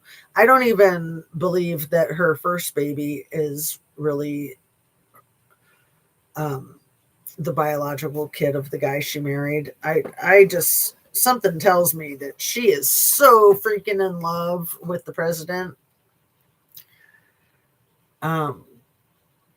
So yeah, we've got Caroline with KKK. We've got Katie Miller, and we've got Usha. These are disgusting women. I mean, even Usha. I mean, I have a little more compassion for her, but I mean, she's a sellout too. Like, how can you live like that? I guess they like it. I don't know. I don't know. Michael Cohen will probably have an accident soon. Well, won't everybody? I mean,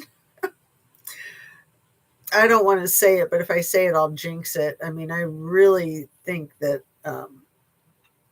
Biggly Piggly will blow up the world so that his secrets don't get found out. I kid you not. Little T is all ate up. Yeah, isn't he? He's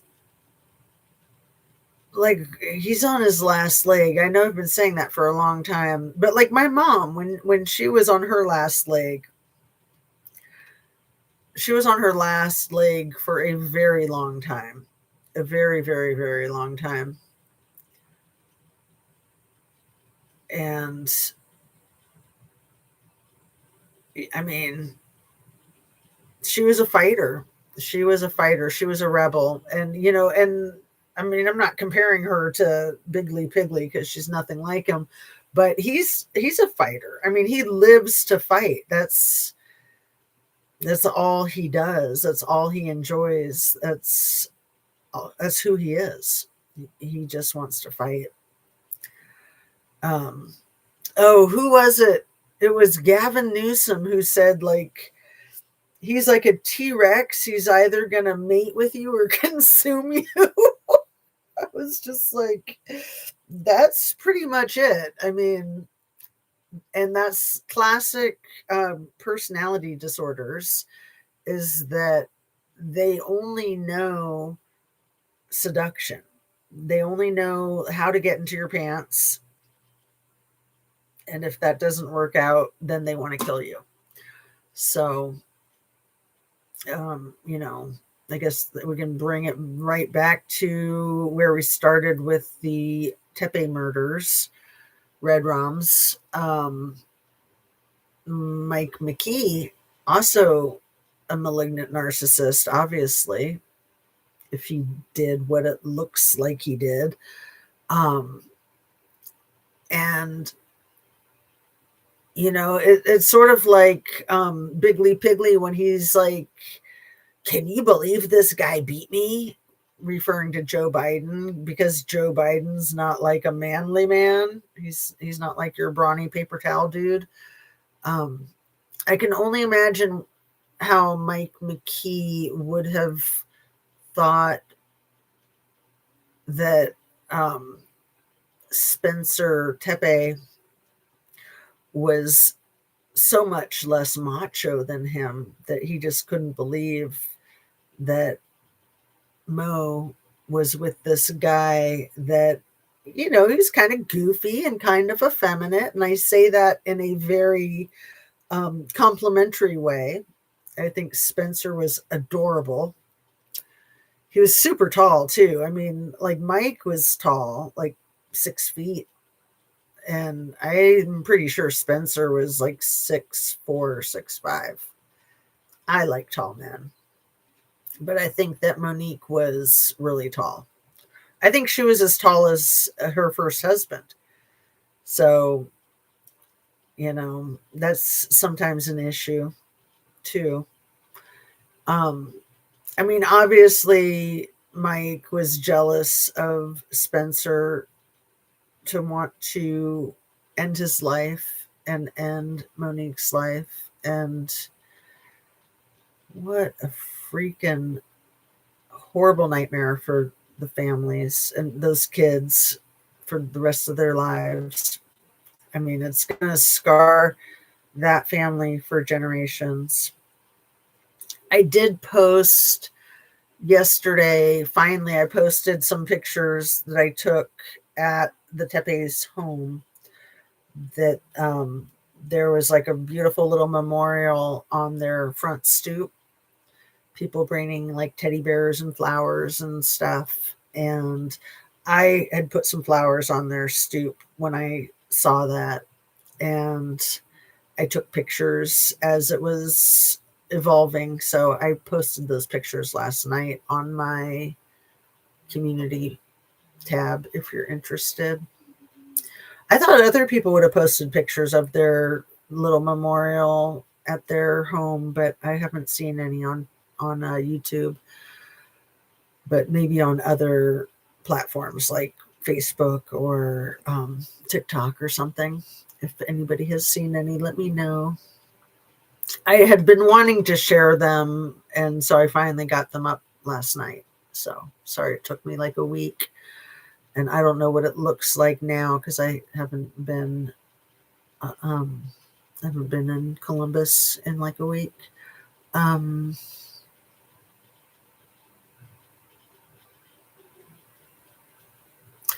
Pretend he's not the president and just think you could get in bed with him.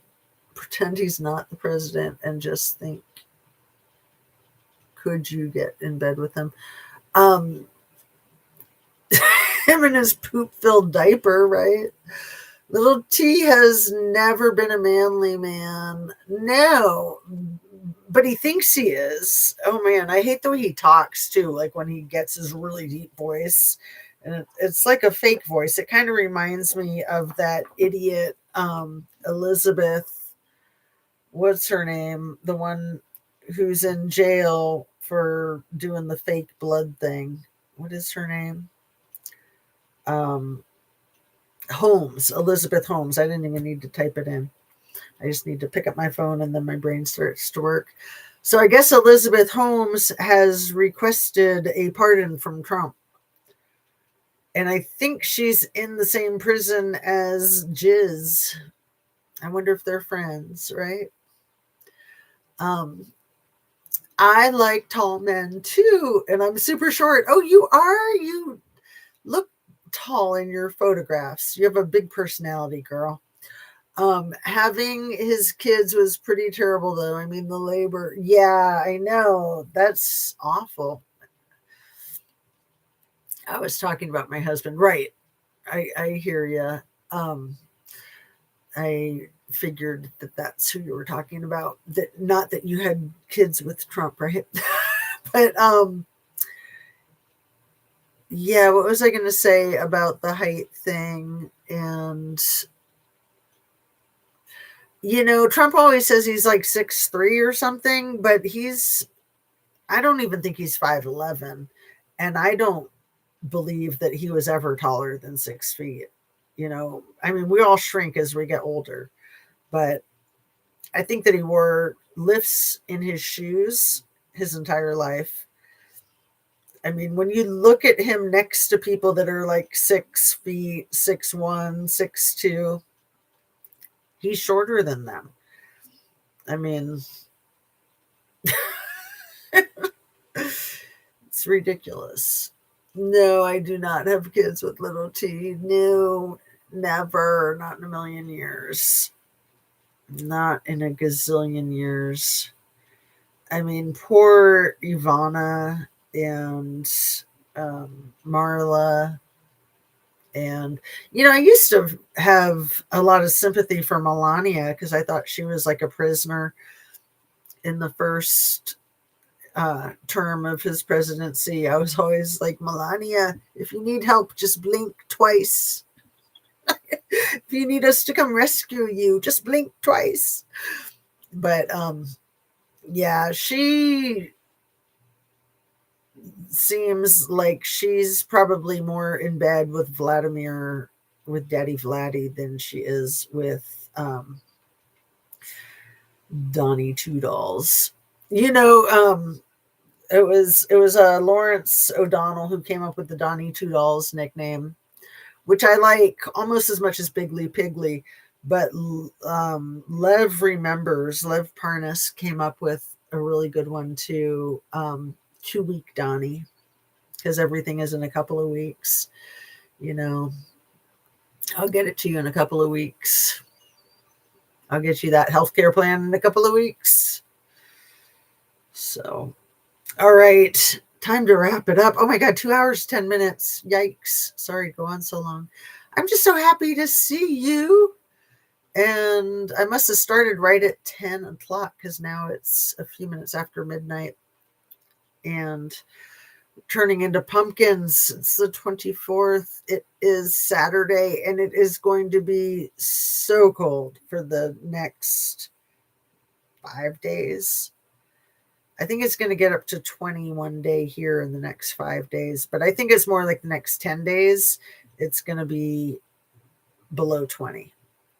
Well below 20. And yeah, we're supposed to get hit with the snowstorm tomorrow night, I think.